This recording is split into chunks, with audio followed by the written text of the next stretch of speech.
Hi all. Today for our social emotional lesson, we're going to read a book called Conker the Chameleon. Conker the Chameleon.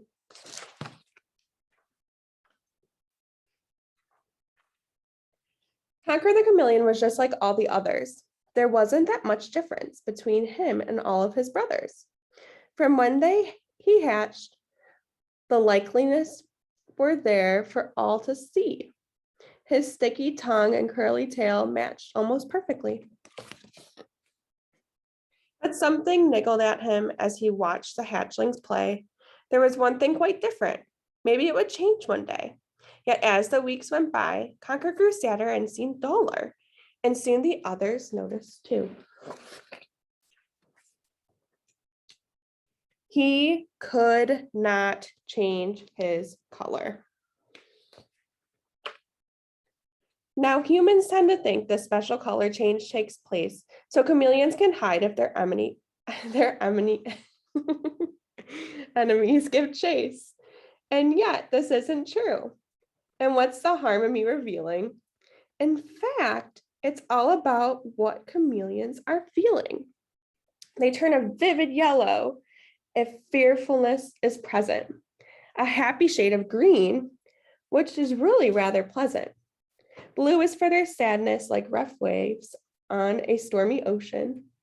And red is angry, raging, bright, uncomfortable emotion. Over time, their words were lost and the colors took their place. The need to talk and listen just seemed gone without a trace. Eventually, their color was the only way to tell how chameleons were feeling, but it didn't work that well. Conker tried his hardest, but his difference made him muddled. A big fat tear rolled down his face as he was feeling troubled. Yet on this morning, Conker, a determined little chap, resisted the temptation to extend his morning nap. Instead, quite out of nowhere, just as these things often do, an idea popped into his head, and he shouted, "Woohoo!" Instead, quite out of nowhere, just as these things often do, an idea popped into his head, and he shouted, "Woohoo!" Chameleons can shed their skin, you see. It's very clever. They grow so fast it doesn't fit, and it comes off altogether. If they had no use for what was shed, bright blue and red and green, a recycled coat of colors would make his feelings seen. He would no longer feel alone, and they would understand whatever he was going through and lend a helping hand.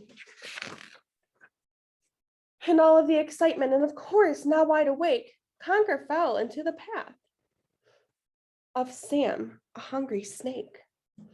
As you have learned, chameleons turn yellow out of fright, but Conker's dull skin went unseen, as snakes have bad eyesight. Conker grabbed his chance, escaping easily with glee. He avoided being lunched because snakes can't really see. He carried on his journey, slightly shaken from the fright. Then he saw two red chameleons having the loudest fight. Conker stopped to listen to see what each of them had said, but their fight made him confused, so he stopped to scratch his head. As he heard the two friends argue, an idea began to glisten. These pals would only fix the rift if they could stop and listen. "Now you look here," he shouted. He felt bold on this occasion. "It seems to me you clearly had a miscommunication." So the two friends listened well to what the other had to say, and with that, Conker's job was done, and he went on his way. Conker's coat would need some blue for him to show his sorrow, yet tired from his day, he thought he'd leave it till tomorrow. Just then he spotted something from the corner of his eye. It was a blue chameleon who seemed about to cry. He waited for a moment as he hoped not to intrude, then cleared his throat and spoke the words, "I hope this isn't rude. I notice you look very glum, there sitting by yourself. But talking about how you feel can help your mental health."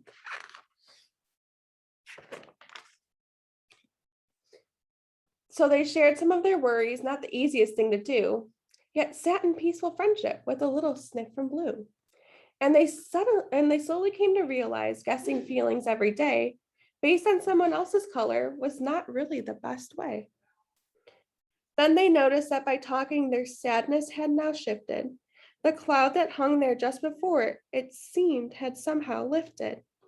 Saying how you feel inside is not all that hard, really. Just talk to someone that you trust, who cares about you dearly.